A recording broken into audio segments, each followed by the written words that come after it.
This is That Comic Smell podcast, featuring your hosts David Robertson, Fernando Pons, Giuseppe Lambertino, Mike Sadaka, and Tom Stewart, with special guest Alan Lawson.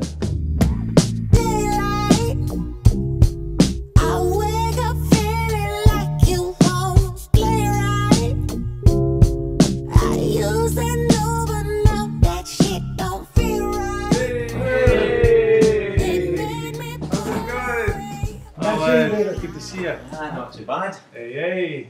How are you? Top of the world.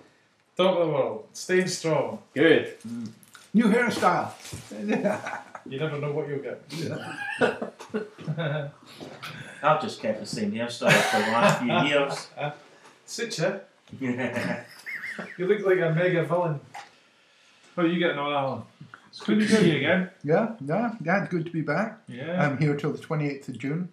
Cool. And the weather has been fantastic the whole time, pretty much. Even got over 2nd of February and couldn't really complain about the weather since. In fact, we were looking at people putting pictures on Facebook of Ladner and our house with about this much snow. Oh. Meanwhile, the sun's blazing in Carnoustie. I'm like, whoa. Oh, yeah, it's good. And you very seldom get that snow, you know. No, it's alright. Alright, Sippy. How are you? Here he is. Alright, yeah. We're stressed. Who's the man? We're stressed out. Now the Breathe in. Roads. Roads. It's okay. You noticed people on the roads are mad today in their cars. Anybody noticed people driving crazy today? That's I every almost got day. knocked on my bike, which was fun. Yeah. You got knocked? I said I almost got knocked on my bike, Well, but that was... I had somebody indicating, and I thought, right, fine. Right, okay, then you're not indicating. Yeah. You know, that kind of thing. Thought, But wow, there was that's a few someone of them. indicating and they go in the wrong There was a direction. car ahead of me today, and then so the one in front of it stopped, and it was like, and then the one there was like, I'm going this way. So this person got annoyed though, and like went, well, I'll go then, and overtook that one, but the one behind that one was like, and it was like, I thought, bloody hell, everybody's on edge today. I have to disappoint everybody. I picked the topic, but I don't actually have anything, so it's kind of left to the floor if anybody's got anything with them. With meaning. What was it? Should comics be meaningful, I think? It was meaningful comics with a message, this particular message or meaning. Uh-huh. Well, I found that I had no idea what your topic meant. So. Yes. Well, It has to be Wolverine, doesn't it? Wolverine versus the Crow. No, I thought I don't really know what that means. So, but at the time I was writing on the course, I was writing about James Kochalka. Because what I thought was all comics have got a meaning, haven't they? A lot, yeah. When I was thinking about stuff, I was thinking besides the obvious ones like mouse and. So I almost emailed you back and said, "Well, what do you mean by having a meaning?" And I thought, for God's sake, that's pathetic. That's right. Just decide something. Yeah. So I was writing an essay about James Kochalka, and what I was actually writing about was the autobiographical comics that he does one every day about an incident every day, and he did it for years and years, and there's a meaning that comes through because of the repetition of his life. So you start to see patterns. He does something, and then a year and a half later, you go, "Oh, that's like that." And while I was researching him for my essay as well, because he does these autobiographical comics, but they're not like huge topics, like you just said, mouse and things like that, and then even like Harvey Picard did his cancer comic and all that. His are more day by day stuff. All in the sock kind of thing. Yeah, so sometimes he gets criticised for that, but then he was making a point that that is the stuff of life, you know. Mm-hmm. That is the stuff of life. So the big events are almost the big That's what the events. hell he wants. Yeah. Yeah, being a writer. Oh, you always get criticised. Yeah, but You can, so like somebody could say, well, it's he's just obsessed with yourself. He just, why on earth is you, making a cup of tea? Should be a comic, But why not? So anyway, I brought some of them along, the diary, and I think they're good. I mean, they speak to me, and sometimes he does deal with big topics anyway. So he did some very good stuff about when his wife gave birth, and really good sequences like that. Parenting and the Have you read responsibility. it, Mando? I read some of the So, stuff I'll just that pass it around. Dave have pointed out to me in the past, and Yeah. the ones I read, there were some about responsibility of parenting, and Right. it could be just little things, as I say, That mean a lot. But as you're reading, and if you are a parent, even means more to you because perhaps you've been in that situation, or more than likely you have been in that situation, and suddenly, oh yeah, that's. So it could be Some just of that book I borrowed. Did I borrow it off the square format one of the the cute Star Warsy one with the kids? Yeah. Who's that? Jeffrey Brown. Jeffrey Brown. Yeah. There's lots of things in there that resonate with being Actually, Salt he did parenting. the two of them did a comic together. Oh, right. Where they were both discussing things and and stuff, like each drawing each other out. Yeah. right. He's great. So I thought, this has got me, and I'll bring this. My ultimate goal with that Does it topic. fit the criteria? My ultimate goal with that topic was that comics mean different things to different people. So everybody would bring their own version of a meaningful comic, or a comic with a message. And that was my whole point, was that everybody would bring something so diversely different that we would see kind of where everybody was coming from. So you kept it vague, so in Yeah. order to. But unfortunately, To have I variety. write it myself. But Yeah, as That's not good. Super was saying, I'm sorry, we could I'm have, disappointed to myself and all this. as Super was saying, we could have brought things like, I don't know, Even V for Mouse Vendetta. or V for Vendetta or something like that. But It's we their talk own. about them all the time. And then, Yeah. okay, let's talk about something. And That's the alternative thing. to it. Once again, it was like comics with meaning, and I'm looking at my comics, and as every single topic, I'm looking at the Alan Moore comics, going, Yeah. just take a bunch of them. Nah, that's it. I was thinking, It's there's like actually every time, more you know. comics that don't have a meaning of any real kind. You think? What, like all the superhero Than, stuff? but even a lot of them do, don't they? A lot of them are trying to convey something. If But, it's meaning, it could. Yeah. What does it mean? Well, it means Captain America's got. but I mean, punch the red skull. there's less That's a of the meaning. kind of ones that mean the kind of traditional meaning, Anti-fascism. if you know what I Yeah. mean. Exactly. Yeah, it could have a meaning about American values. And, Yeah, not all superheroes do, but you come across every now and then certain writers that they will try to introduce a topic outside of the superhero world. Via that. I remember, I don't know, for example, I think it was David Michelin and Roger Stern era of Captain America. I think it was Miles Seck as the artist. Is it Michelin Was it Michelin? or Michelini? Or Michelin, I don't know. Anyway, I know what you mean. But he introduced certain social commentary of the politics at that time within the. So in some places, he was fighting, Red Skull or a villain, but suddenly you were talking about racism. They were talking about how unfair capitalism can be in the United States at that time. How Was that the 70s before Kirby came back, or was that? was in the later on? 80s. 80s, right? Yeah, that was in the 80s after Kirby. So there were certain writers that would introduce that in that era, that time. Not all the superhero comics are like that, but every now and then you come across someone and you go, this is interesting, there's something to introduce into the superhero world. Yeah. To try to ground them a little bit, try to attach them to reality as well. Oh, that's a really. Is that an intro that's repeated in every volume? No. These also come in big square bound collections. American Elf. Oh no, he does do different ones. Yeah. Oh, that's really He's nice. very prolific. And he's honest. He's going on about how days go by quickly and Yeah. a day will come and go and you just won't remember it. That's it. There you go, that's meaning, isn't it? Oh yeah, it's a lot of meaning. Yeah. Especially when you look back and you've forgotten most of things in your life. And then you look back and go, oh, I remember that incident that day. Yeah. If you're him. that is, or if you keep your own diary. And it's funny as well when you see something maybe on telly or something, and it's like 48 years ago or something, and you go, oh God, yeah.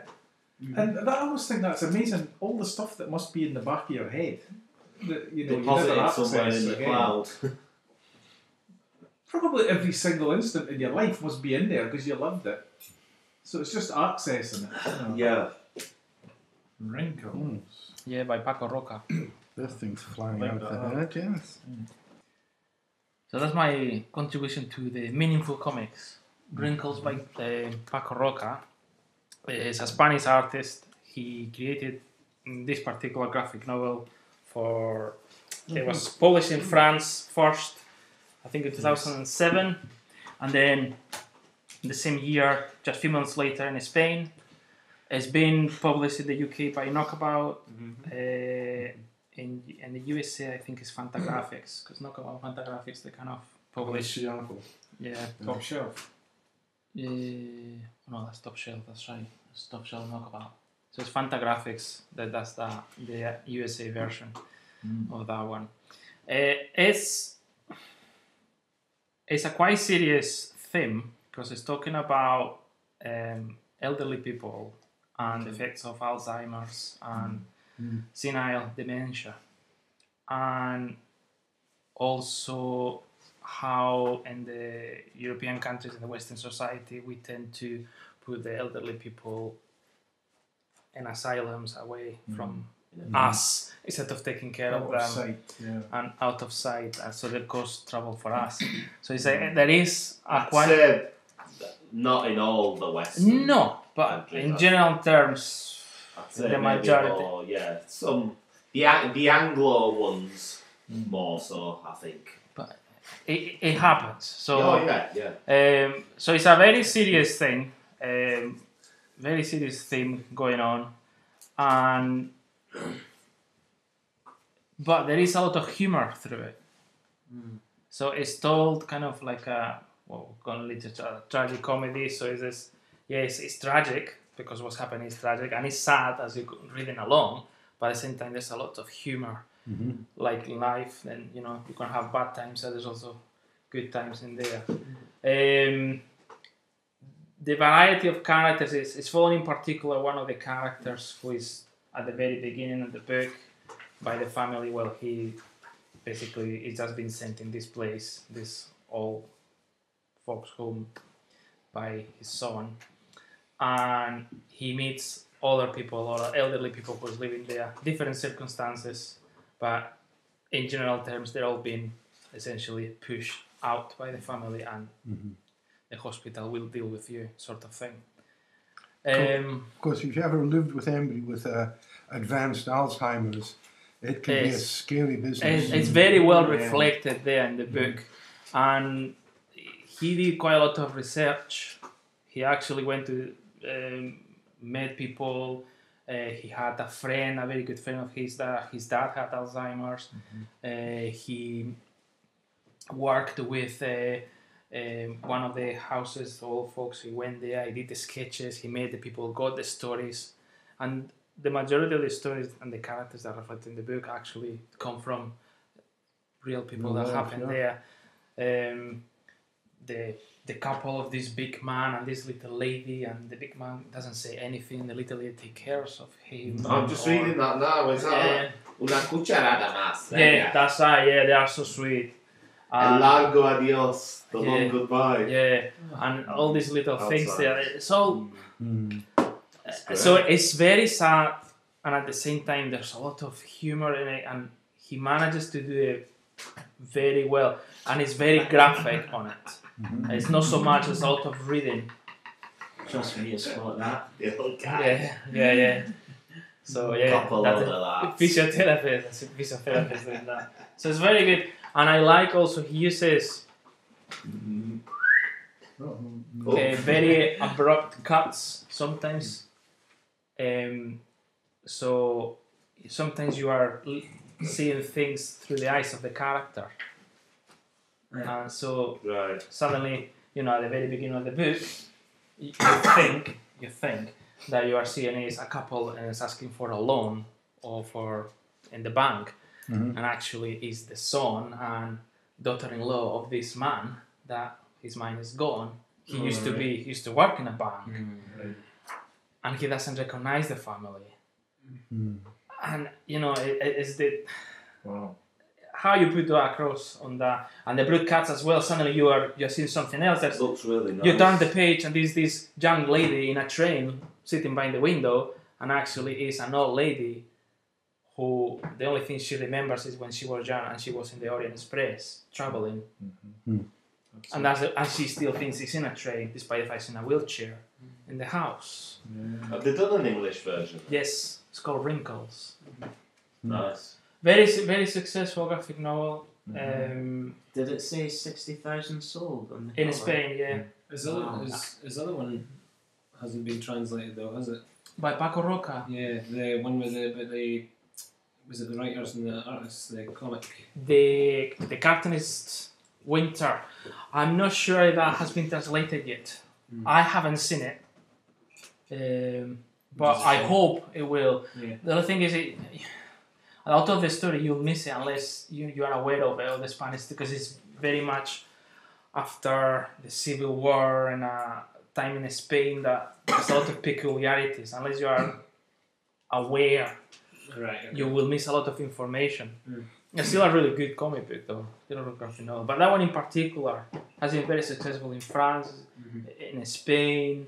It's available now in English. You can buy it here in the UK. I think it's in a soft cover in the UK, but you can get it for a tenner. And it's available as well in the USA by Fantagraphics, which, by the way, has been nominated for that edition of this graphic novel for the Eisner's Awards for this year. Why is it only recently they've done it in English? Only like this year? Or last year? No, I think that was last year. Yeah, last year. At least here in the UK. But the Fantagraphics... I saw that it was it 2007? 2007, yes. Yeah. Yeah. And it actually was done first in France and then a few months later in Spain. Despite the fact he's Spanish. But he has... So the first printing of it was French, for the French market. Yeah. French and Belgian, whatever. Did he do all the text in French, or did someone else do that for him? I think someone else did that for him. Yeah. I think someone else did that for him. The English version has been translated, but I think I was reading that the English version of it has been translated from the original French. So not the Spanish. Not the Spanish one. So I don't know there. But yeah, I thought it was very moving, and at the same time very funny. I did laugh a lot, and also I kind of felt at times, a wee tear coming out and saying, "Oh, this is so sad," because it's close to you, because you'll know someone who's been in that situation, either a friend, family, either it's been in the side of having the Alzheimer's or having to take care of someone with Alzheimer's or senile dementia. Increasingly, that's a reality for people with folk living longer, and you're having to deal with this with your parents, or someone that is. Yeah, it can be a lot of fun. I've been there. So yeah, that's how it starts at the beginning. To say it looks like a bang, it's like, with your salary is really in your income, we can't really afford to do this. And suddenly he realizes, and then the son says, "You're not in a bank. You stopped working many years ago. The only thing that I want you to do is to have your dinner. It's late again, and every single time you're washing your head." That's what he says to his dad. And dad has... Then he opens his eyes. Well, he realizes he has a bowl of soup in his hand. It's not in a bank. And it's just moving... So it covers the family's You'll perspective. But it's mostly... The perspective of the character. So even the cover with the photos, the memories. The memories are falling away. See, that's the character. That's the lady that thinks he's in the Orient Express. Yeah.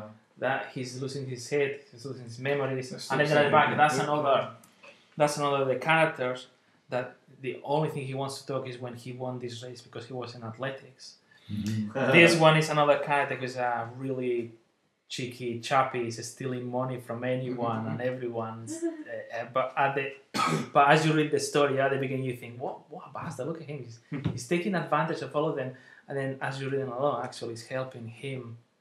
Because, Don't tell me! you know, there are things. It's really, really good. So, there's sad things, but there's also really. I like little plot lines like that rather than not finding them out. And it's not a massive. I like the colouring as well. Yeah, but you see, he changes the colour now. Yeah. So you got this, he's in the first time there, and suddenly it's an abrupt cut. He sold it. Yes. But he feels in that way, the first time he went to school, he doesn't know anyone. I like the way it's got some shadows and things, but it's not over the top. It's No. I really noticed the light on the wall in the classroom. Yeah. Was really nice. That's Have you seen that? Yeah. So it's. There you go, How's that? Nando, you've got a new job. How's that coloured? Sell David, that would you book. say? That's what Giuseppe said. It's sold. It's really good. It's really good. I really enjoy it. I don't know. I wonder if it's Sorry, what was that? saying it looks like computer colouring to me. Nicely done. I don't know what thing he uses, but it's. Well, it's like you get He a normally- block he of normal- colour and there's no variation. It's just He tends to use secondary palette colours yeah. It's not bright and in your face, is it? It's good. and it's a quite clear line. There's not much hatching there going on, Nice. and that's the style he normally uses. Oh, this is very sweet, that one as well. Okay. Oh, That's a memory. That's a memory. You've sold it. A memory. Yeah, And if you had copies of that now, you'd have probably sold. they are available. You can buy them in the UK here. They're available I'd have probably bought a Spanish version of it. Very true. But I don't know. But Good, it's a good one. So Nice. that's my. Well, And there's been an animated version of it. There's been Really? an animated film as what's well. his name? Paco. Paco Roca. Paco Roca. I hope the check's in the post, Paco, for Nando. 2011, there was an animated film of this. Apparently, it's quite good. I haven't seen it, but 2011. there was an animated film Was as it well. was it made in Spain or France? France has a very long history of animation. They've got one of The name most of the guy who animations made it in apparently is Ignacio Ferreras, which I would think is Spanish, but there was another name as well, close, and I think it might be a collaboration with France. Because Spain also do collaborations with Japan. I'm surprised you haven't seen it. I haven't seen it yet. This book was introduced to me by a friend in Menorca last year. And And then- so it's relatively new to you as And well. it was exactly, Right. and Memories he coming introduced into his head the and- cartoonist Yes, Winter yeah. that I brought I got And that this one, straight away that it was about and, Alzheimer's when I saw that. last summer. I got the cartoonist I'm not Winter, quite sure what that and was, at winter actually. I got this one. There was another one that I wanted to buy, but I didn't have room in my cabin luggage to come back home. That's a bit because I'm going home lately. And there was another one is called I think it's called The House, and it's about experiences and memories about a house that he has lived, or trying to get the feeling from it and all the sentiments and things Right. when you move or you leave house. Oh, I like that. A house that you bought, or maybe it was had a personal thing. So there's all this. There's always a link with your, I don't know, memories, feelings, sentiments. There's always something there he wants to express, and I think he's very good at that. Yeah. It very visual, and without having to over decorate the page. Yeah. Oh, you Very simple. Looks very simple, but it's so difficult to get that. he gets the story across. You could get that entire story across without even words. It was. I was picking up on it just. With, Yeah, with yeah, the visual. yeah, It was yeah. Great. It just adds obviously the dialogue and it adds a lot of depth on it, but certainly it's very visual. You could read, you could look into it, and you pick up the story and you understand what's happening. So yeah, strongly recommend that one. Sold. Amazing. I think it's my turn. Yeah. Yeah. Okay. First of all, I'll get this one out of the way. Many of you mentioned the death of Superman last time, so I brought it in so your questions can be answered, whether it's about Guy Gardner or Superman himself or Doomsday. So you can have a wee look through there. Oh, I'm very acquainted. Pass that to somebody else. They're all good. Okay. That's my first. That's first my ever one. favourite. Oh, yeah. That's my fave. I bought it in Dundee when James Thames was open. Ooh, good shout. Yeah, it was a Scottish book chain Mhm. which closed down after about 160 odd years, sadly. Oh. I didn't know that. Yeah, one of the oldest booksellers in What's it Britain. called? James Thames. It's where the Clydesdale is now. Thin. Yeah. James It's where the Thames. Clydesdale is now. Yeah, Yeah, they used to have that's one it. in. They used to have quite a few in England as well. I think the comic shop in I don't know Dundee that. is going to be closing soon. That's Dark right. Inquiry. Yeah. That's right. The What, Clydesdale next is month probably or is it July? Yeah. or- End of June. Nice. End Oh, of June. June. Oh, right. Yeah, they had downstairs and everything. He said somebody had made an offer or was interested in getting all his stock, so He has. Yeah. He has. okay. He's managed to do it. Oh, he's managed to get rid of it? Yeah. Oh, right. There's no big sale. But It's all going. It's Mhm. going to be all. It was internet no, stuff. and then apparently then the guy came back to him and said yes, and he's taking okay. the all. Yes, no, yes. So Yeah. so he's managed to get the. They got the stock in. Yeah. Well, I've brought a couple of graphic novels about characters who were evil, but in different ways. Before I brought a Battle Angel Alita graphic novel, and these are fairly graphic. This one is the second series. It's called Last Order. So I brought Volume 6 and Volume 7, and she has these repressed memories. She can't figure out what she did in her past largely because the author Yukito Kishiro didn't actually know what to write at the time he created the character, so he gave himself a bit of a leeway by making her a character who had memory issues. And she is ultra-violent, as are many of the other characters. In these ones, she's fighting a tournament, and she's also learning about her past. And here, in the end of Volume 6, she sees herself, before she lost her memories, a character called Yoko. Possibly the creator was a fan of the Beatles, maybe that's where he got the name. And she's a space terrorist. Oh. She's killed many people, an assassin. And Is she covered in blood? Or yep, blood, Is plenty she? of blood. Oh, okay. She really is a complete and utter assassin, and there's lots of bodies getting mangled up there, and she's now covered in her victims. She is an ultra killer. Now she's dressing up as a maid, as many characters do, where she's going to do some more assassinations. She plants a bomb, destroys an entire space colony. Now, Alita herself, after her memories were lost to her, she was still a killer, but she was a bounty hunter, so she was sort of, in comic terms, on the side of good. So You might as well make some money out of it. yes, and the message here is a sort of redemption one. So she's captured, and she's put on trial. Her arms and legs are basically ripped off of her body because she's so dangerous. What? And she's thrown out into space where she's burned up, incinerated. But 200 years later, her brain is still intact, and she's discovered by Dr. Ido, who raises her to be a good person, but still a killer all the same. But here, Alita, and this is where the message kind of comes in, she meets herself in her own head. So herself, her younger self, is saying about how she must hate her. She breaks down, says, "No one's ever loved me," that sort of thing. And then Alita, hugs her and says, "I am you." And then she says she'll never give up on herself. And having done that, her previous self just vanishes, disappears.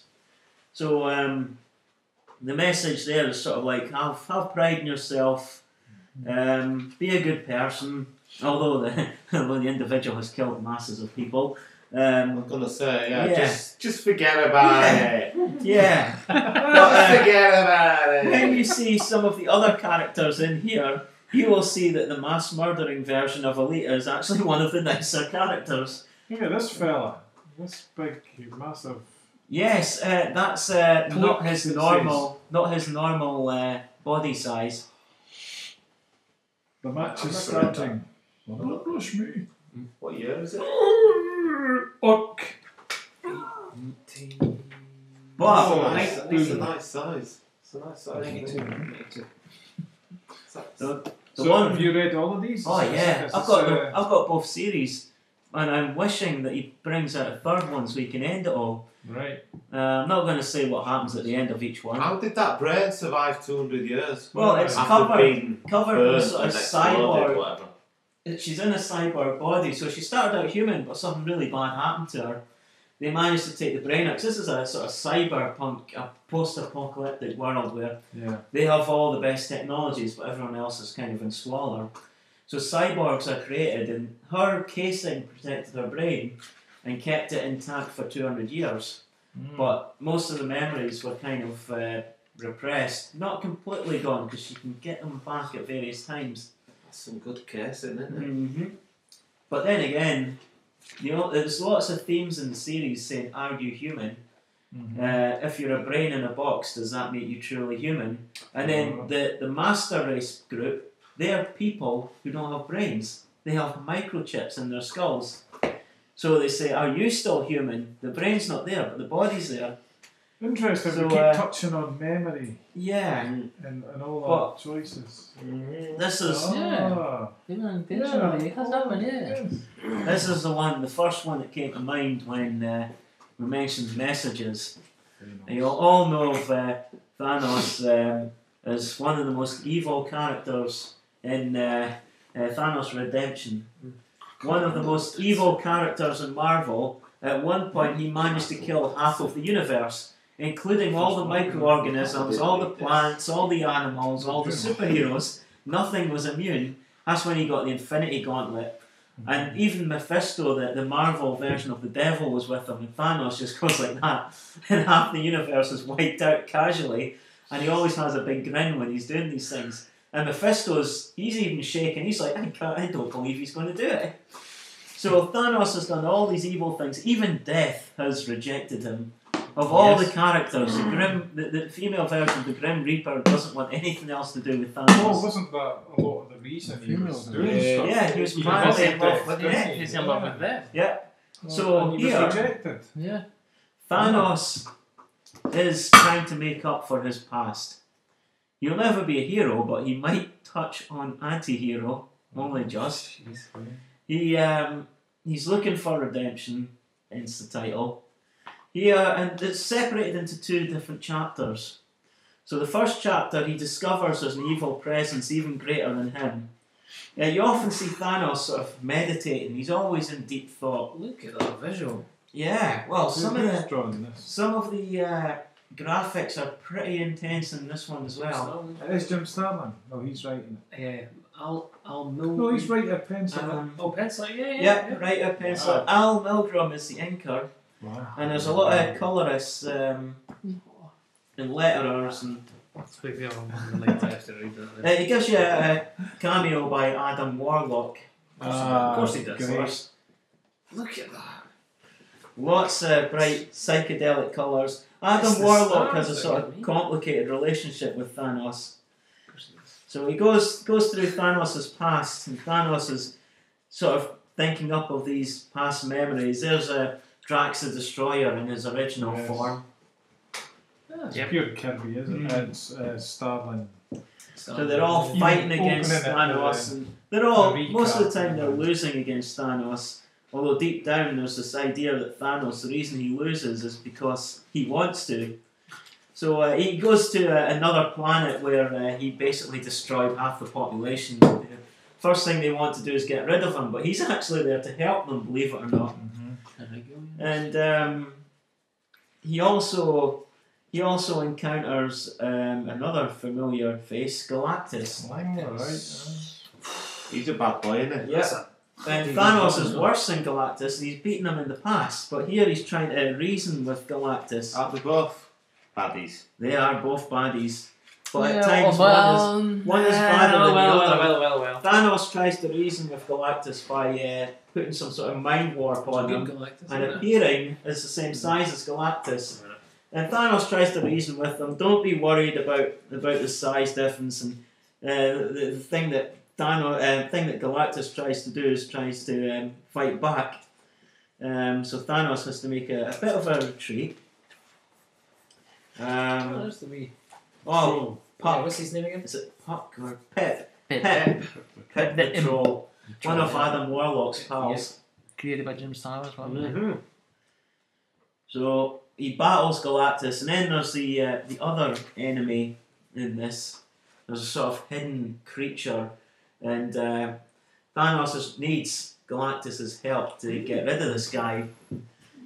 But of course, Galactus remembers what Thanos did to him during the Infinity War, so it's a very hard task for him. Now, have you read the 70s Warlock stuff? Jim Starlin? a wee bit. Right. I read some of it from Thanos versus the Avengers. Oh, cool. Right. Yes. So there's Galactus having faced Thanos. But it's not over. He's quite pissed at this point. That would be if I was standing half naked facing Pissed somebody I off. didn't like as Yeah. well. But at the end of the day, Thanos does manage to overcome his adversaries. So that's the first chapter, Thanos versus Galactus. But then you've got again this sign of redemption here. He's remembering his past crimes. So he goes out to a colony in deep space, and there's an absolute hilarious moment. Like he's dressed up sort of like in disguise. He goes to an alien colony where guys like him would be, he could easily miss them. And he goes into a police station, and there's a human there. I'm not sure who he is, but Is that somebody else doing the art now? this is a different story. So Looks like it's changed. Online. yeah. So he goes into a police station, and they're bickering amongst themselves, and they don't want to know him. They say, "Oh, go away. Mind your own business. You still here? What do you make of this then?" He says, and Thanos pulls his hood down and says, "What do you make of this?" All of a sudden, they all know what sort of shit they're in. And one of them tries to shoot Thanos several times, and then all he does is says, "There are protocols here, aren't there?" He's very tolerant at this point. So the guy takes Thanos away. Thanos is there for a reason, to try and help things. So he takes him onto that space prison. There's a Why is he trying to help? Trying to gain some. so he's trying to change his ways, trying to be a hero. Oh, And on top of that, it's been about 3 years since I read this.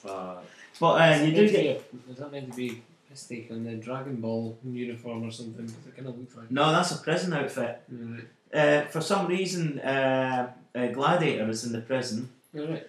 As is Star-Lord, who you'll see in a wee moment. Star-Lord's in this. So I think Thanos has sensed a presence. Come on, mate. And also, this is a Beyonder in his female version. No. And the Beyonder, I think this is what attracted Thanos, because he sensed the Beyonder was here. Inside this wee capsule, there's something called a Screet, or a Scree, I think she's called. She looks like the Wasp, but she's like an Elder Gods type character. Very old, but almost invulnerable. Well, there's Star-Lord. He seems to have some sort of cybernetic enhancements there. It's definitely not the one that we're used to, eh? No, but I do believe he is. That is him. Gladiator seems to have a weird level of respect for Thanos. I guess maybe they never actually fought each other in the past. It's a bit of a trippy, Yep. trippy one, but it looks good. In the end, It was Thanos Starlin's battles like one that. of In the Galactus' 70s. minions. So I'll pass this round. Yeah. The classic Warlock by Jim Starlin is very much like Yeah, that. yeah, yeah. And that was one of the first one made in superheroes. And that sort of idea. But it touches lots of big themes because it touches about religion, about good, evil, about reincarnation, Yeah. about destiny, about. So is this many an things ongoing going. series, Thanos? No, you'll get one-offs about Thanos. is So that's a collected of 2 stories.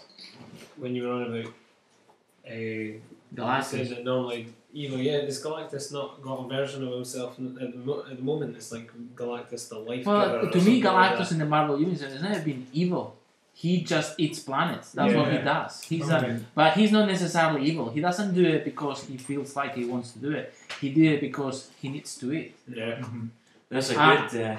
And the thing is, when he first appeared in the Jack Kirby and Stanley era of the Fantastic Four, that's what he does. He just devours planets. We may not understand his reasoning, but at the end of the day, he's like a god. Yeah. We cannot understand his reasoning. There's a good story with Galactus going to war against the Asgardians. It's a recent one. You see him sitting on the moon, right beside the moon landing site, and he's got a drool coming out of his mouth when he's looking at the Earth. But he fights the Asgardians, and Odin fights them, and they're tricks, because they're doing mind control of each other. So what Odin does is he goes back into Galactus's past, at the previous universe, and you see Galactus as his former self, like normal size. He's like discovering what's happening to the end of the universe, and he's at dinner parties and all that. And it's like, hang on, I didn't learn about this in a dinner party. I learned this in my laboratory. Odin, you're screwing with my mind. Yeah, man, I wouldn't agree with that. No, that wouldn't work for me. There is a comic. There is a comic of Fantastic Four in the 80s. That was by John Byrne, and it's the Trial of Galactus. It's called the Trial of Galactus, but it's not really about the Trial of Galactus. It's really the Trial of Reed Richards, which is the Fantastic Four. But they explain about Galactus, and he explains, Reed Richards explains that Galactus himself, we shouldn't kill him because he's part of the universe. He's part of life. He's not necessarily death, but if you kill him, you would end up in a chain reaction that could affect the whole universe itself. And that's a good one. And there's another one about Galactus, which is by Jack Kirby. It's been reprinted a few times, but I think it was from the early 70s, and it's the origin of Galactus. And he explains about him. He originally was from this universe and this society and this planet where they were ahead of everything. And he wanted to investigate. He wanted to find out the end of the universe, what was beyond that, what was happening. But he didn't realize he was playing with forces beyond his ken, and then a tragic happens, and then he became part of that energy, part of that. And it's like have you ever seen The Tip, the cartoon series, the episode when he met Omnipotus, the Galactus version? The Tip ended up being his companion, and he ended up having to go right behind his back and scratch itches that the Omnipotus couldn't reach. They did a version when we did Just in Sleep last time. They did a Galactus in that, and I can't remember what it was called, but he went around and he didn't eat planets, he redecorated them. I like that. Yeah. I can't remember what his Mr. Nebula it might have been. And he was very much the same as Galactus, but it was all these mad colours, and his taste was terrible. That's what it was, and he just totally changed the planets. Like that guy, what was that guy with all that hair? And the bad. Lawrence Llewellyn. Yeah. Changing rooms. Yeah. Him. Did his own line of paint. It was awful. And it was the Scarlet Skier. That was his hair. Oh, the Scarlet Skier. And found planets for him. The Surfer. Yeah. It's like sorry. The Black Racer. Oh, the Black Racer. Yeah. Big skiing Grim Reaper. This is what they'll build up to Do you in remember the in Marvel Universe Galactus films. was done quite well in Secret Wars in the 80s. You remember that? Yes. And there was a bit where they were fighting on the planet, and Reed Richards, Galactus pulled Reed Richards up to his spaceship to speak to him. And I remember, and I was struck reading it. I don't know, I was 11 or something, and Reed Richards was like, he went, like Galactus went, Reed Richards or something, and he went, I am honoured to be acknowledged by Galactus. And I thought, oh my god, that was a good opening line. Yes. Because you had always thought of him as being like a villain or somebody to be defeated anyway. Yeah. So for Reed Richards to say that. But it wasn't a villain per se, like, I don't know. It wasn't like... He wasn't looking for world domination. He was looking for... He just wanted to eat Just it. wanted to He wanted to eat the world. That's Yeah. it. Yeah, it wasn't nothing about world domination. He was just hungry. It's just hungry. Yeah. Very, Yeah. primal force. Yep.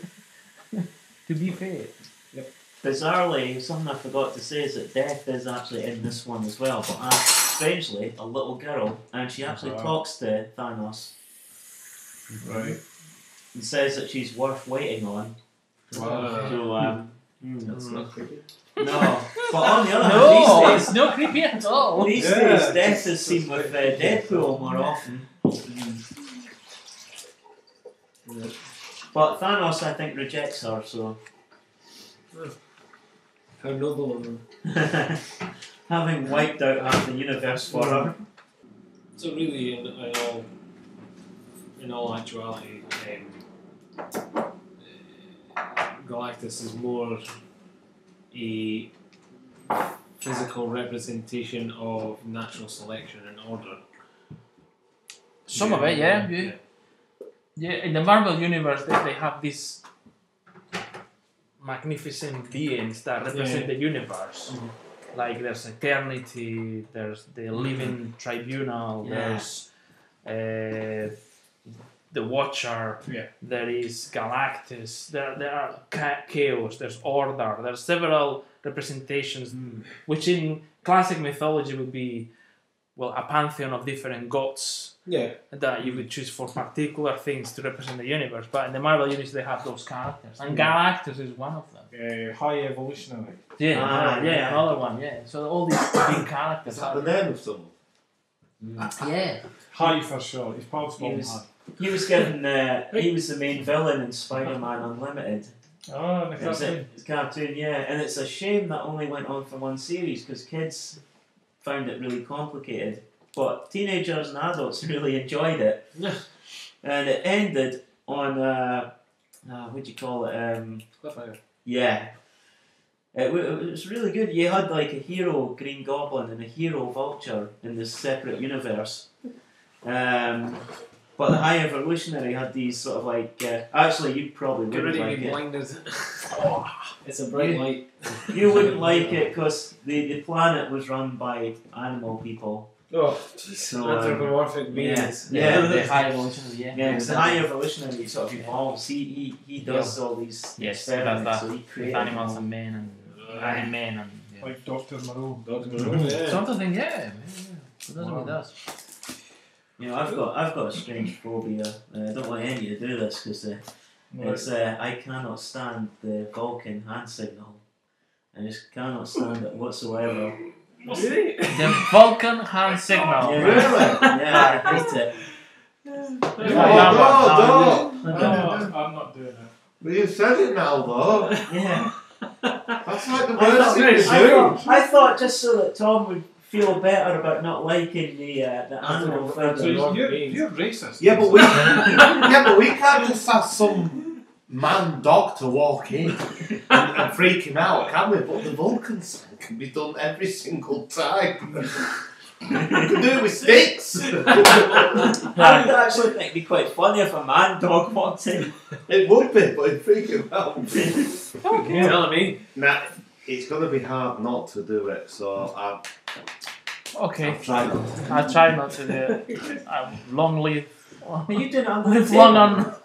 No, I've got Star Trek socks on. Ah. But they Oh, don't that's show, cool. they don't show the symbol. They're Just just got a answer on it. Well, So are you okay with this? That's actually quite fine. That's all That's right. alright. Is it a, But if is I it a hatred this is thing? wrong. Is it a hatred thing? What? Hatred. Yeah, I just don't like it. Oh, Okay, right. fair enough. No, because like someone who I know on Facebook today, I never realised, but he put up a post about absolutely hating Star Wars and anyone that is a Star Wars fan because of obviously May the 4th. People must have It's good been that you shared that. people must have been writing stuff. That was useful. The what? Good use of his It was time. good that you shared that. What him? Yeah. The guy. Well, yeah, I know, but I thought, wow, that's extreme. It's like, and all them grown men that use it as a basis for ideals, and I'm like, Jedi is wow, you've got a really deep air transfer. Something that. I mean, I don't know anyone who actually, is part of that Jedi church or whatever. But No, but I don't think that, I don't. 1,000 people said they were Jedi during 2001 census, so that they get it classed as an official religion. Adults wanting good to prevail over evil in that very simplistic way is necessarily a bad thing. I spotted the Green Lantern, by the way. It's cool. The thing I suppose it's just because it's almost a principle, like odd socks. You missed my T-shirt unveiling. That's I'm wearing someone That's a who's comic. not principled in any way. Green Lantern Star Trek. I'm sure it is. Yes, So I'm yes. advertising. Yeah, you're advertising. Loki! Yeah. Cool. What was it we were saying about Loki? His first appearance was in the Atlas comics. Oh yes, we were. He was mistakenly referred to as a Greek god, and he was the main villain in the story. But there was no Thor or anything like that. This was Loki, a villain against characters I don't believe are are sort of carried on. Jack Kirby drawn up, is it? No, this was like 1940s. No, he was working there. Was he? I'll have to double check to see about Because that. he did Thor as well at DC in the 50s, I think. Kirby. Did it? What, and then brought it over to... Completely different incarnation, though. I think. Yeah, because see with Thanos, I mean, he's. I must have said this story as well. Thanos, we all know, was taken from Darkseid, but when the original artist was drawing him, he drew him as a small, skinny man on a chair, and his editor came up to him and says, "Look, beef him up a bit." He says, "Why?" Because if you're going to rip DC's New Gods, rip off the one that's any good. And that is a quote that you'll find on the internet as well. Right. I think it was Jim Starlin right from the beginning. Yeah, Jim Starlin. Yeah, Iron Man, was it? He was in an Iron Man comic. That's So is that what they're building up to? Yeah. And a confrontation with Thanos. That followed to Avengers annual. But I Yeah, don't know because if he's they'll appeared at let- the end of... What was the one that He he was in a appears in couple the of end them. of? Three of them he appeared. He appeared in the end of Guardians. Avengers, and he was in a couple of bits of Guardians of the Galaxy, Right. the first one. And he was at the end of the second Avengers film as well. Where he put the glove on. Ah, yeah. Oh, yeah. Which has been quite rightly pointed out that how's he got the glove if in one of the Thor films they've got the glove downstairs. I think they're kind of hinting that he managed to get inside and take the glove because of the chaos that's happening in Asgard. Alright, okay. But I think we'll probably find out a bit more with Ragnarok, hopefully. I'm looking forward to that. That's the only news I've got is did anybody see the trailer for Thor Ragnarok? I do believe I that. thought you said Fraggle Rock. Fraggle Rock. Oh, yeah. If there was a trailer for Fraggle Rock, I would be happy. Gobo's Revenge. Yeah. Love Fraggle Rock. I think Uncle Travelling Matt was cool. How we were all referred to as the silly creatures. That was good. They made bridges out of little bits of see-through Those plastic. little Somebody green else men. ate them. The little green Yeah, men. somebody used to eat them, yeah. Yeah, Yeah. that's fascinating. And then there was the big guys that said, "Oh, They're made Fraggle," that, and yeah. they just grabbed them for no reason. I wanted to keep them as pets. Yeah. And there was that dirt pile which was able to sing, if I mind right. Yeah, she was the... it's all because I watched it relatively recently with my kids. Yeah. When you put it what's she called? The Red. No. Wembley. Trash. The Trash. I can't remember her name. Trash woman or something. Anyway, yeah. It's Did not they make- Fraggle Rock. Ragnarok, did you say? Yeah, Ragnarok. Thor Ragnarok. Did they make a Fraggle Rock film?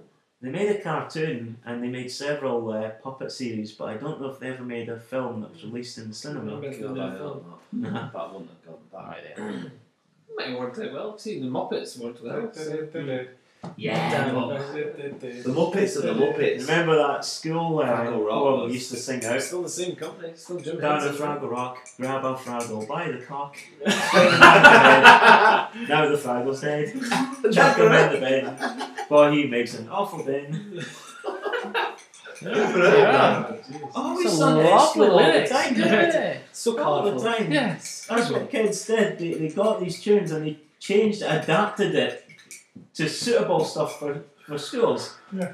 Because we were I all don't think yobs. I knew that word when I was at school. At Well, that we time. knew of it before we went to Yeah. school. Not at that age when I was watching Fraggle Rock. No. I bet your kids I will think know I was some still on interesting Willie. words. Eh? I think I was still on Willie. I still smirk at that. What? Willie? Yeah.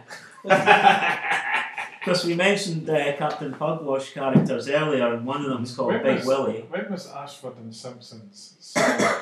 Eh? When was Ashford and Simpsons solid? Solid. Salad. Because I don't know what age it was when that came out, but we weren't saying solid as a willy. Alright. Something that rhymes with rock. Yeah. Yeah. What rhymes with rock again? Spock. Oh no, we can't go Don't there. do No, that. we can't go there. No, don't do it. That's like the Roger Rabbit scene when Bob Hoskins is singing to the Sergeant Weasel, and he says, "If that it's, I'm bouncing, I'm laughing off the walls. Oh no, it's yeah, without that gun, I'd have some fun. I'd kick you in the." And then a bottle falls on top of his head, and the weasel goes, no, Roger Rabbit goes, nose. And the weasel says, nose, that doesn't rhyme with walls. And Bob Hoskins says, no, but this does. And kicks him some between the legs. Yeah, remember that? So how is this the third Thor film?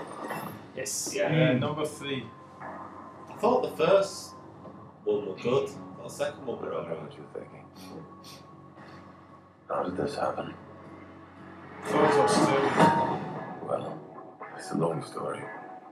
Right. Well, he comes as it.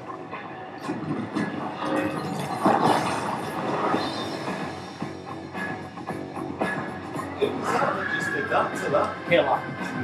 That's, well, she's Loki's daughter from the previous Ragnarok. Why, what's Ragnarok? At the end of it's like a cycle when the gods die out and then they come back again. Hi there.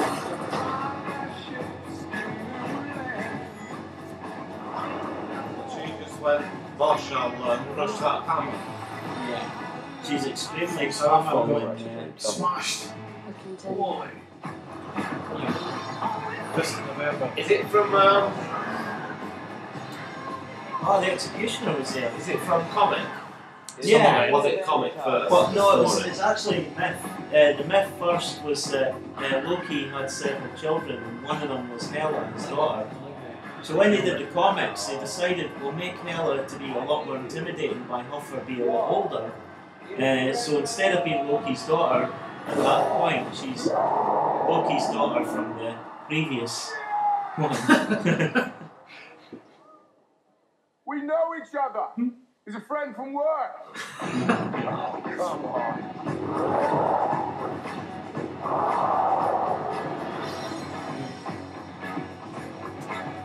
That looks good. See, I thought they were going to do a separate Hulk That was Planet Hulk Planet Hulk, wasn't it? film. Planet Yeah. Hulk, yeah. When was that out in comic form? Ragnarok. That was Walter Simonson's. This is in the 80s. Peter Ray Bill. That was in the Peter Ray Bill, 80s. yeah. 1980s. Walter Simonson.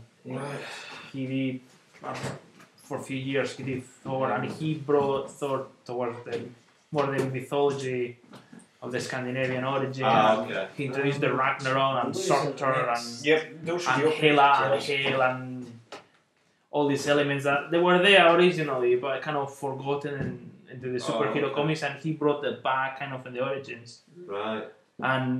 But this film looks like it's been mixed with also Planet Hulk, as you were saying, and it's just a wee bit of a mix mash there. I don't know. I have high hopes for that one, but just because of who's behind it is a director called Taika Waititi, and he's a New Zealand director. He just did a film called Hunt for the Wilder People. Had Sam Neill in it.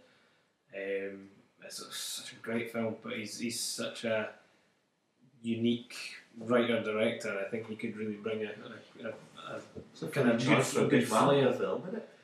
No, they tend to do that quite a lot. They tend to take smaller sort of directors to start off with, and then build it up. Like Beat the life out of them. Yeah, basically. Think of John Favreau when he first came up doing the first Iron Man film. He wasn't really anything. He was only really known for Swingers and doing like small TV shows that all based around him. And then, he takes on Iron Man and becomes the next big thing. And does Jungle Book and everything like that. So. I know. Do you know what I mean? Like. So. Has anyone seen the second Guardians? I've not. No, haven't not yet. Not yet. Do you not think that trailer looks very much like the whole Guardians outlook? Like the font, the music, like everything. So there's gonna be something that's gonna try to them. They went, that one. What's Time to link everything together. I'm not interested in them really much anymore, but that one looks decent enough to sort of go and see on its own. I'm not gonna watch any of the rest of them. What about Wonder Woman? Nope.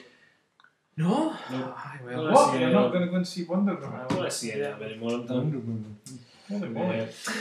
Done. I watched Logan recently.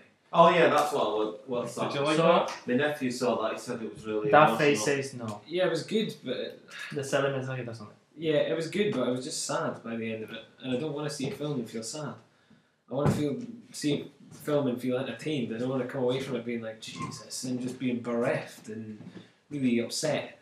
I just felt really violent as well. Really sad. Yeah, it's really violent. Yeah, he was saying it's really violent and really sad. Yeah, really sad. He's like 17. Like this nephew, man. Wolverine just can't catch a bloody break. Oh, Logan. Yeah. Yeah. That should be Wolverine at the end. That's what you should have been told, though. It was just. Because it was Old Man Logan. Is that your cup of tea? It's so heavy. What? Wolverine in the end? Logan suffering for the entire film. Not really. No. I liked the first two X-Men. Yeah. I liked the Days of Future Past one. That was alright. That was good. Yeah. Is that the one where they explain like the JFK assassination and stuff? Yeah. They went back to the 70s. Yeah, that was good. Yeah, it was alright. It was not bad. With this Logan one, is this when Logan's older or something? Yes. Yeah. Because I remember a comic, Old Logan. That's that's what it was based on. Based on that, yeah. Well, some kind of of, yeah, kind of, yeah, roughly. Did you read the? Just get elements. Doesn't really get the Was it comic. good? When, Yeah, if you remember it. I was going to say bits from it. If you haven't read it, I won't mention anything. But yeah, it's not bad. Old Man Logan. I did a couple of. I'm just thinking that Hel was the deceased wife of Rotwang in Fritz Lang's Metropolis. H-E-L. Oh. Bit of trivia. The deceased wife. Mm-hmm. The one that so she was Rotwang and the Industrialist had been both after, but she married Rotwang and she died, and then he made Maria. Oh, okay. So was she actually in it, or was she dead before it? She was. Yeah, okay. But she's referred, backstory. There's a Japanese version where his wife is not there, but he had a daughter, I think called Tina, and she died. So the robot that's made is actually based on his daughter in the Japanese one, the cartoon, the animated film. The comparisons that I made to Logan, I said probably won't watch it again, though as it made me sad. Like, it was a good movie, but it made me sad. I compared it to other films I really like, but it made me sad as follows: Once, Rise of the Planet of the Apes, Pursuit of Happiness, £7, The Notebook, Green Mile, and Search of Midnight Kiss, and What Dreams May Come. If anybody knows any of those films, they're all extremely sad and should not really warrant a second. £7 or 7 grams? £7. £7. Well, I think it's 21 grams. They're all really good films, but they just don't warrant a second watch because they just make you so depressed. Rise of the Planet of the Apes, is that because of John Lithgow's character?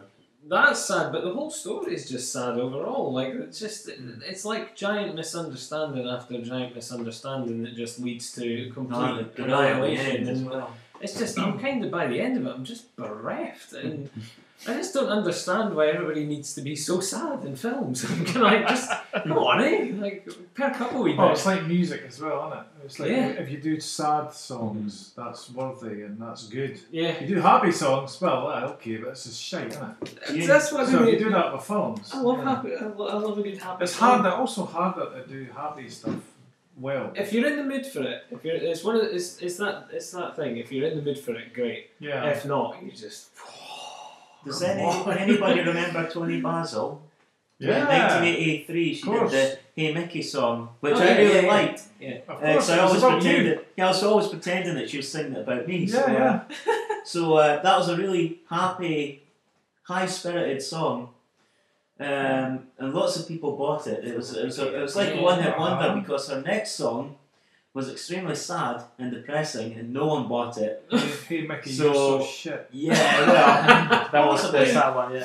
I hate your yeah. guts. Incidentally, if you ever want to see a picture of her with no clothes on, she plays the prostitute in Easy Rider that Okay. comes off. That too. Thanks, I'm Yeah. just taking a note of that.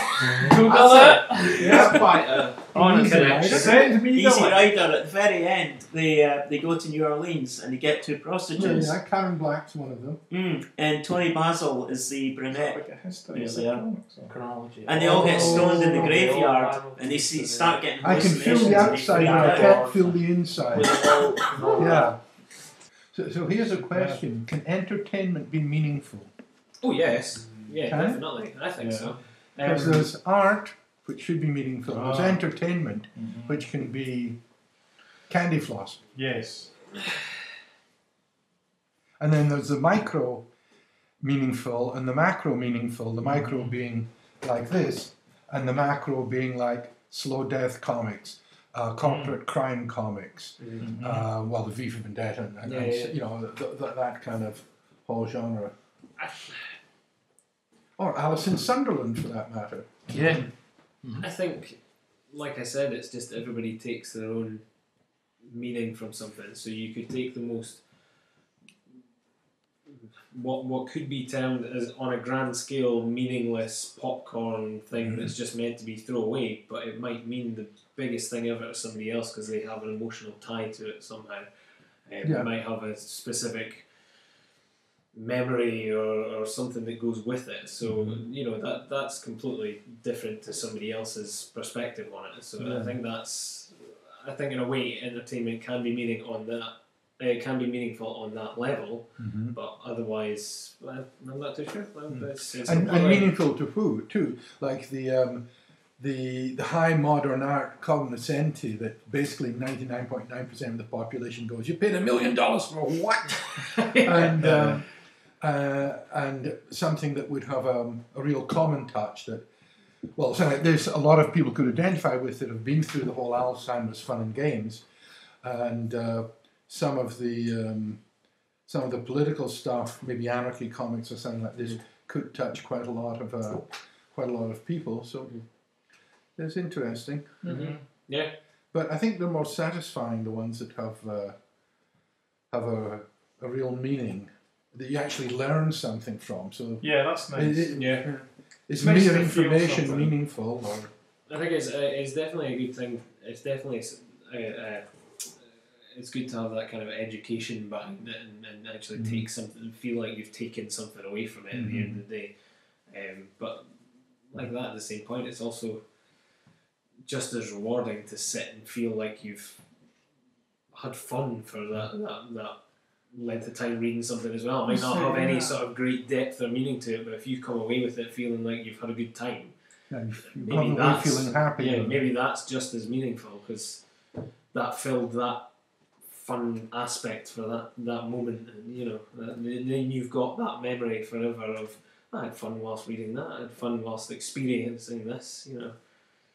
If you can, I think, well, I can't remember something about if you can touch the person, if you can touch them inside, you've got them, and probably you can't do that with information or with real good structure. Like I think it was Orwell that said something about Dickens' rotten architecture, magnificent gargoyles, and it's the gargoyles like Quilp and stuff like this that actually that actually touch you. But if you can reach inside a person's experience and enough people's experience and touch them there, they're sold. Yep.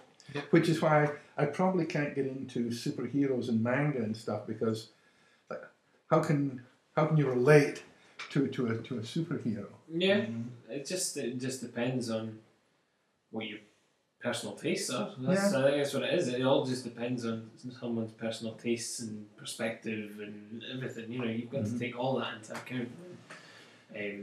Tallying up what something means to somebody. You know, but that was the whole point, was that I wanted to try and express that when you put something with a meaning, it might mean something totally different to somebody else. You know, this meaning and messages don't necessarily get across the same message or the same meaning to one other person. You know, everybody and it can be takes layered too. So there can be something that's superficially, you know, a happy thing, but if you kind of go a little deeper, you realise, whoa. Yeah.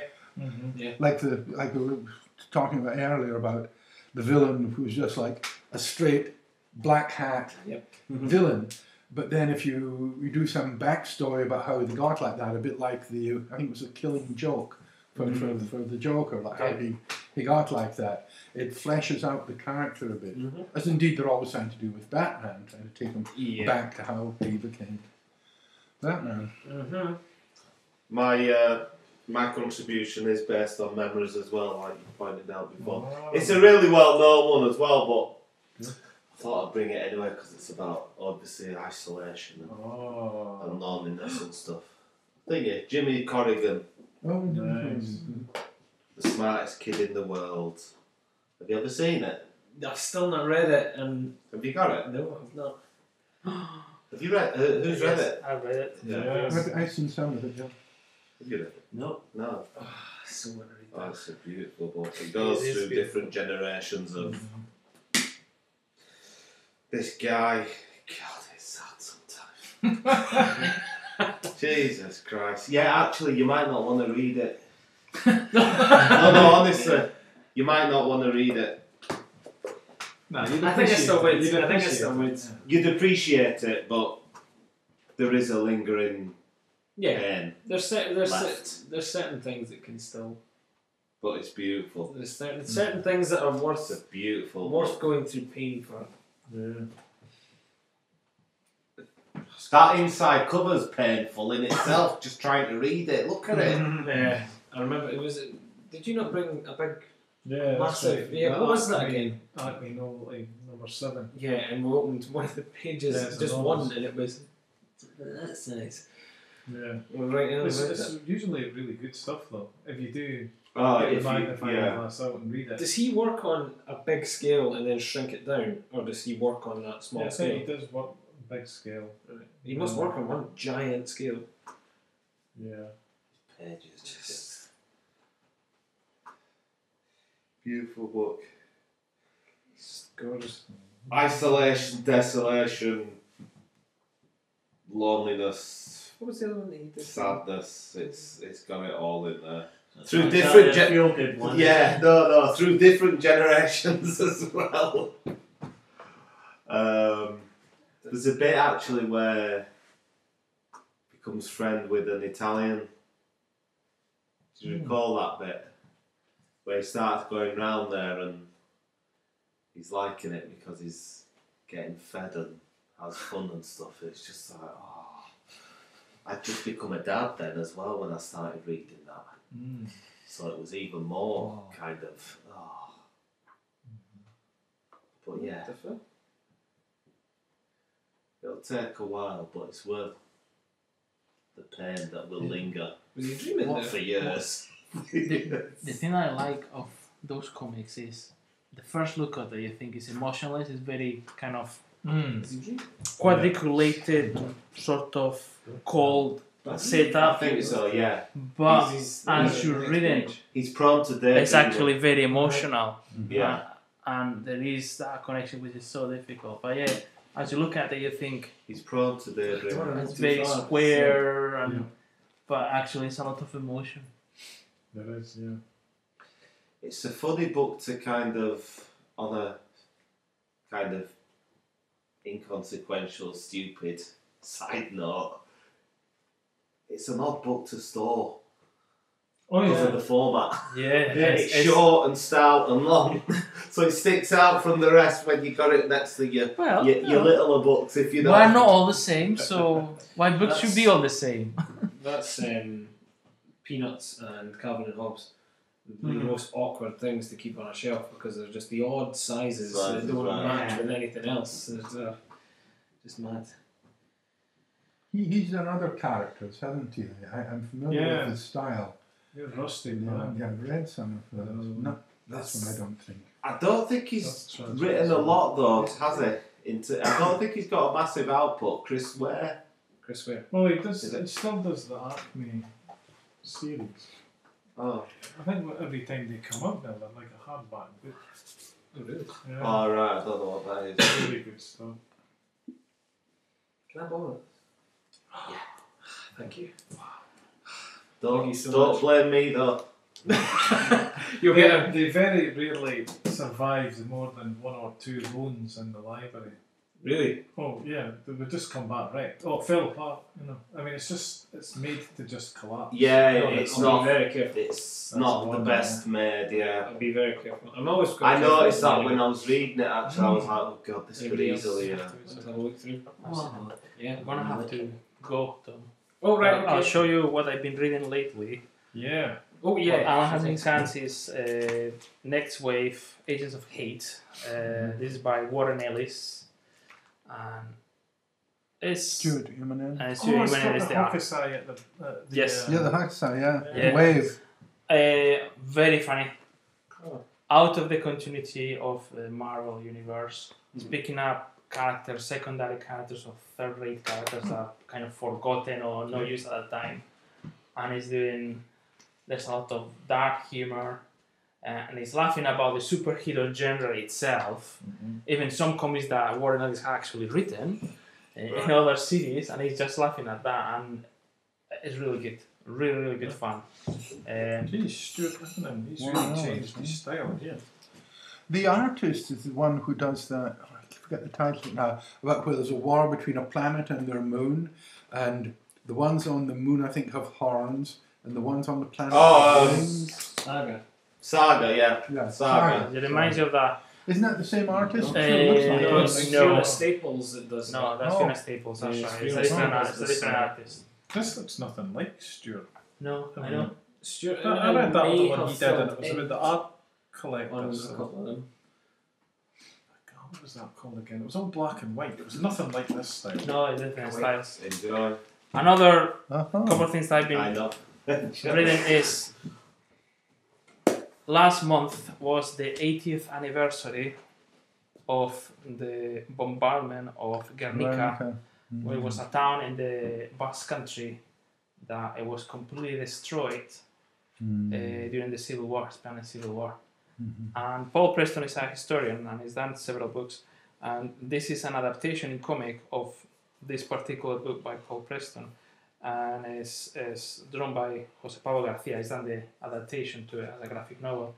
He did another book that I brought a few months ago, the Spanish Civil War, and this is particularly on the Guernica and the bombardment. Very interesting one. So Guernica's a Basque town. I always wondered what that was from the Stone Roses. Yeah. Has that been is that translated? No. Is that? No, that's Spanish. I don't think it's been translated Is yet. it not? The book itself by Paul Preston is actually he's Maybe British. that's He's English. Is it the same cover by any chance? I know it sounds really strange, but I remember seeing that cover. Maybe it has been translated. I don't know. Maybe it has been translated. Yeah. It's either that or it just suggests. But this is the adaptation of a book written by Paul Preston. Right. He's an historian, and he particularly is interested in the Spanish Civil War. And he's written a few books about it, and so. I see the mention of Picasso here. Yes. But did they have that story about when he was in Paris and the German officer came to his studio and there was a Guernica on the wall, and the German officer, being somewhat contemptuous of modern art, as they were, said, "Did you do this?" in a very offensive tone, and Picasso said, "No, you did." I thought it was just great. That there's no Picasso is there and it shows, but that particular bit is not in there. Yeah. That's good. And the other one, it's not really comics, but all is related to it. I was in Barcelona last week and I saw this thing. Yes. So my wife bought me this one, which is the chronology of all the Star Wars comics published to date. Which is taken from the 1970s when Marvel started, and through all the comics by Dark Horse, and even the British ones. And I tried to do a chronology, put them in chronological order. It's quite good fun if you like the Star Wars comics. Yeah. If you know, well, it's not really a cup of tea, but it's interesting. Is there an English translation of this one out? Do you know? I don't know. I would like to think there is. I think there might be. Spanish Civil War was very interesting times, very, very disgraceful times, really. Well, this book by Paul Preston, who is a Brit, he looks into the Civil War, but he follows a South African reporter called George Steer. He was a reporter for the Times at that time, which he wrote a book about the Spanish Civil War, about Guernica in particular. And he follows the work that he did, plus other information and facts, and obviously it involves also Picasso and another relevant at that time. And he's trying to build the whole story there.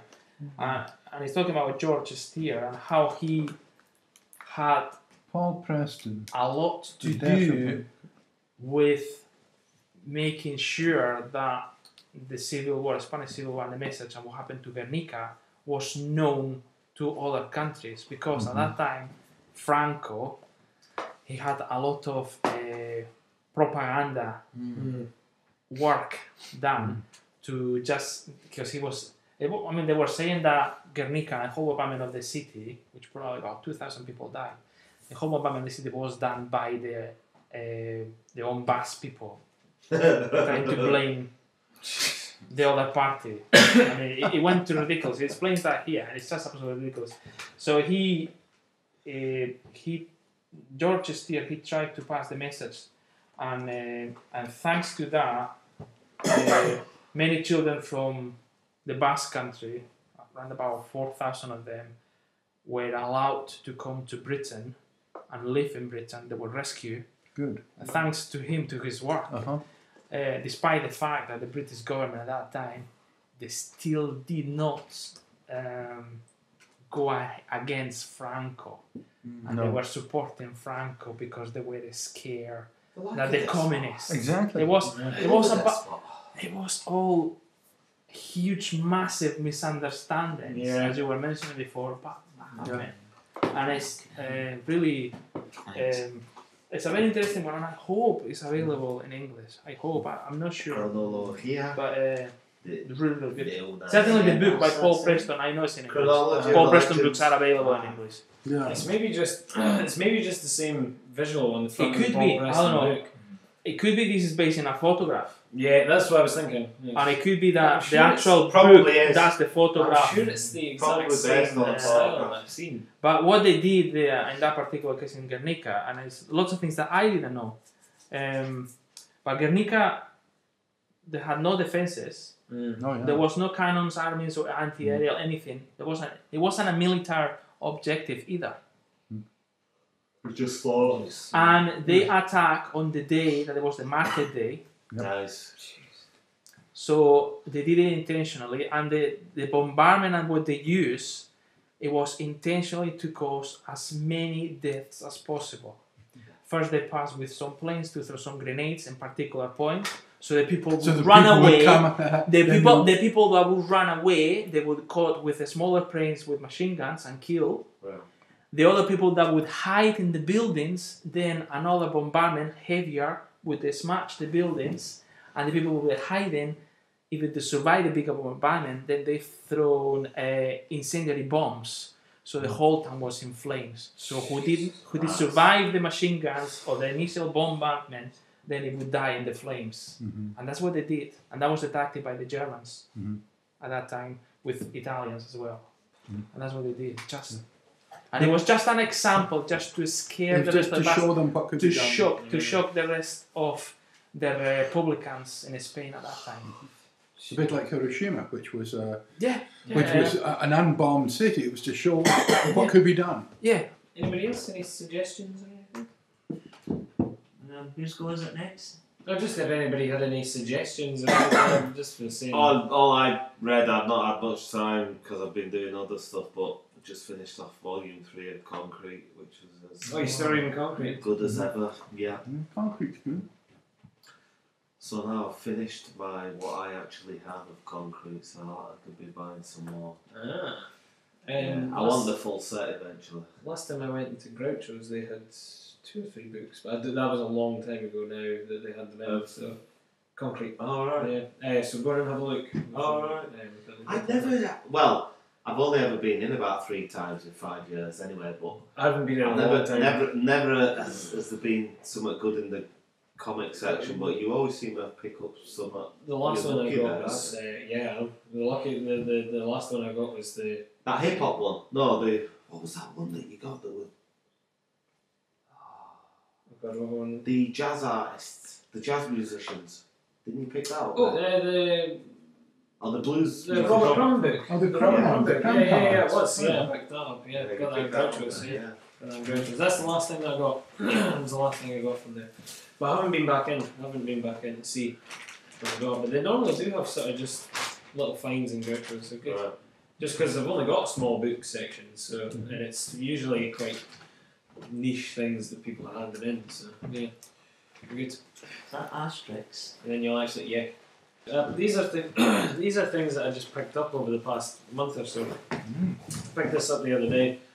I've not read it yet, but I picked up the other day. It was Asterix, an Asterix Adventure, the Mansions of the Gods. But it's just like a wee thing that you pick up in the papers for the paper shop for 50p or whatever. Also picked up a strong female protagonist. You know that Craig Charles. Oh, cool. You know Craig Charles is the voice of Asterix in the recent Asterix films. Yeah. So he's got a Scouse accent. The thing that I found interesting about this one as well when I picked it up, the girl, they were sitting in the shelf like that, and the girl said to me, "You'll notice that they're all the other way around. The other ones that were on the shelf, this wasn't on it at the bottom.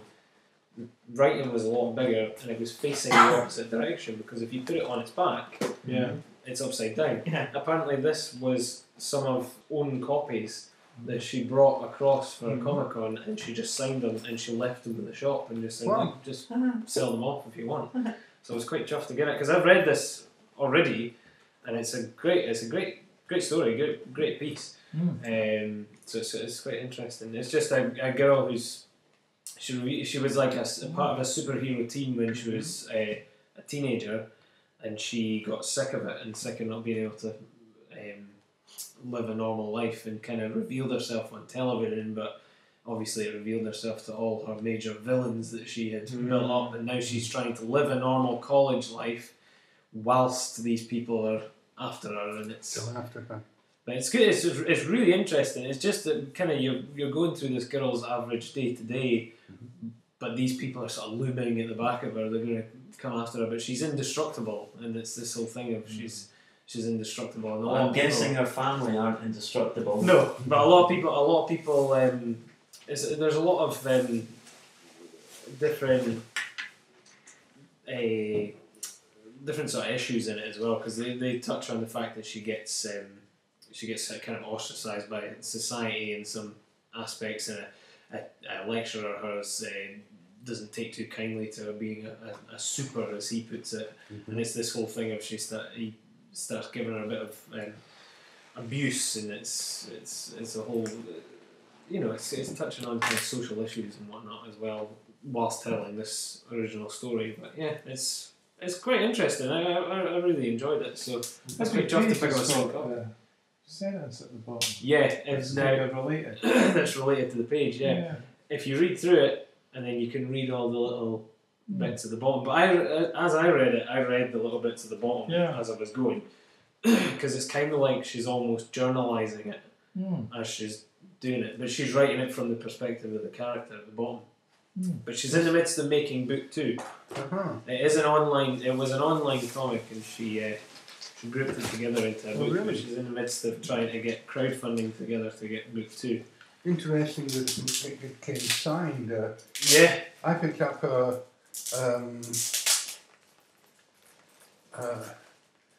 was it? A Neil Gaiman Sandman comic. I think it might have been the Tempest in a thrift shop Santa Barbara for like 25 cents or something. It was signed. Oh, jeez. That's a good I draft. can't believe somebody just give it to a thrift shop. Apparently, I was reading just last week, he, like, when he's in the airports and stuff, he goes into the bookshops that are there, and if they've got any of his books, he just opens it and signs it and puts it back. Really? Well, Simon King did that trick in Australia, and he was arrested for vandalising books until they found out who he was. Have to do that on the sneaky, because they'd be like, stop writing in the book. Yeah. Could you imagine picking up American Gods and just going, oh yeah. You wouldn't believe it, would you? No, I like wouldn't. Somebody's pretended. Yeah, I definitely would. This I picked up, that just came today in the post. I picked this up on eBay for 99p. The Justice Riders, but it's like Justice League in the Old West. I've not read it, like I say, it's just come today, but I just spotted it. So was that the Thought I'd give it equivalent a of try. Wonder Woman on the cover? I There's see the there's a Flash, yeah. Yeah. Masked really? character, Flash. But it's, So, do they have superpowers? Or I don't know, I really don't know. I just saw The old, swirls. it looks like they've got superpowers because he's going fast there.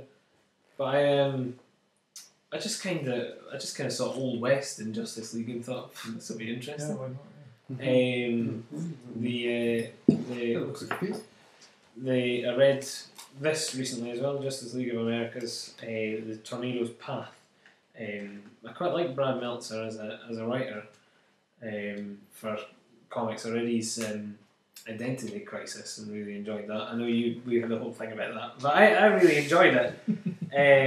This was just like they're trying to select people to join the new Justice League, and there's a whole storyline going on about how the Red Tornado is trying to find himself a human body because he's sick of not being able to feel, but it's all the dangers that come behind that, and there's a whole story of he might have actually been set up to get into a human body and all this kind of stuff. It's interesting. There's a whole plot, a whole B plot with Starros and all that kind of stuff. It's very just kind of, there's nothing much to it, but the whole thing with the Red Tornado trying to feel was actually quite emotional. I was like It that. was good. Yeah, it was really good. It's quite emotional. Yeah. I found myself getting quite emotionally invested in the story, but it was it was really good. I really enjoyed it. But it's just it's the Justice League at their best. They're kicking ass and doing a good job at it, and Daniel Klaus, David Boring came the other day as well. I picked that up for a couple of quid, so I was quite happy. I've read that before, but I need to read it again, and I really enjoyed it. I quite like Daniel Klaus. He's just a bit. I like his visuals. Yeah. His stories are quite interesting. They're sometimes a wee bit overtly perverted, but they're great. I really enjoy them. And David Boring's just so surreal and trippy and strange, and I just think it's great. I think it's brilliant. And he's just such a creep, but it's fantastic. I love it. Absolutely love it. So that was my finds and my suggestions and my grabs of the month, but that was it. Really. Aside from that, I was reading Razzle recently by Jeff Smith. Yeah. I'm quite far into that as well. I'm almost finished. Really good, but his whole explanation of Tesla and all his work is just so in depth. It's honestly like an overview of the entirety of Tesla's career in what seems to be just a couple of pages. It's great. I loved it. Tesla was a real genius. Yeah. But the artwork that goes along with it, if I can get it up on here. The artwork that goes along with it is just phenomenal.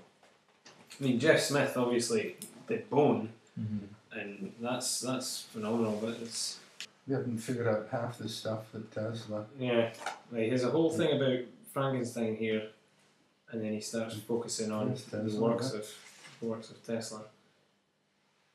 He starts explaining everything about him, but he basically just gives an entire overview from the point of the character and how he researched into him, and how his friends were obsessed with him. But he just tells this whole story, and it's so fascinating. I found myself wanting to read more up on Tesla than I did wanting to continue the story, and that's how good a job he did at telling this story. But the art that goes along with it is just phenomenal, and he's still telling the story of Tesla even whilst showing the visuals of what's going on with the character himself. Just little bits here and there.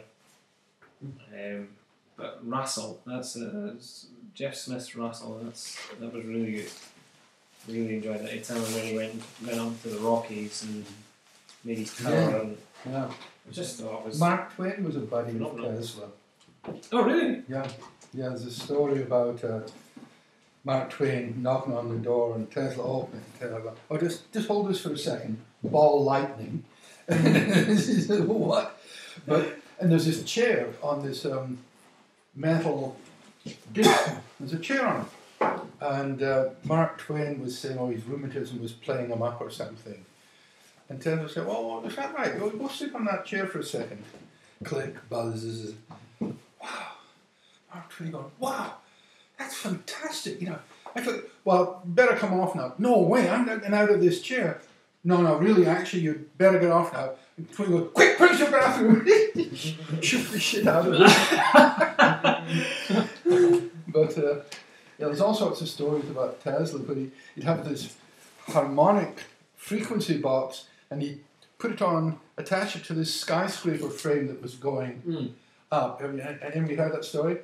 And he turns the bloody thing on, and within about 10 minutes, all the iron workers are getting off the building. They think it's going to collapse because it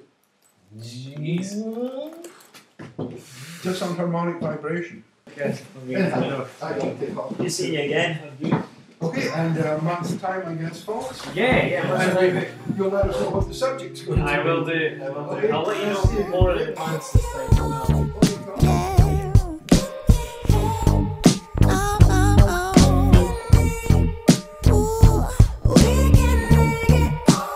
Continue to stay up to date with That Comic Smell on Twitter @ThatComicSmell. You can also send us any comments or queries at thatcomicsmell@gmail.com. To listen to our previous episodes or to follow us or subscribe, you can reach us at SoundCloud, YouTube and iTunes. Thanks for listening.